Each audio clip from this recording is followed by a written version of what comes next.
ජීවිතය දැන් නම් කෙමෙන් එපා වෙන තරම්ය. පුංචි බැනුමකුත් ඇති මේ හිත උණු වෙන තරම්.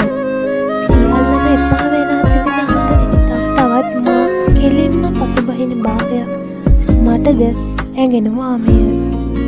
කෙනෙකු හදවතේ සිටි ඔහුගේ ආදරය ලැබුණු දැනුණු වාර අනන්තය. එහෙත් ඒ දැන් කෙමෙන් අඩුවෙන භාවයක් මාහට දැනේ. ඔහු පවසන්නේ අපි එකට එකතු වූවත් ඔහුට හරි ආර්ථිකයක් ජීවත් වීමට නැති යන වගේ.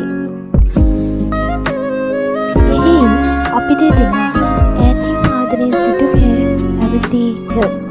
මේ වචන කිහිපය තාමත් මාගේ සිතේ දෝංකාර දෙමි. ආසාවෙන් බලාපොරොත්තු මේ සෑම දෙයක් සුන්මුන් ගොස්වාගේ මාගේ සිත තුළට දැනේ. කෙසේ නමුත් ජීවත් වෙනවා ඔහේ ඉන්නම් වාලේ ඉන්නවා යන වගේ කාලය ගත කරමි. සමහර මිනිස්සුන්ට හරියනවා, සමහර මිනිස්සුන්ට හරියන්නේ මේ ලෝක ස්වභාවය. සේසිතා ඉන්න දෙයකට මුහුණ දෙනවා ඇරෙන්න වෙන කරන්න දෙයක් නැහැ.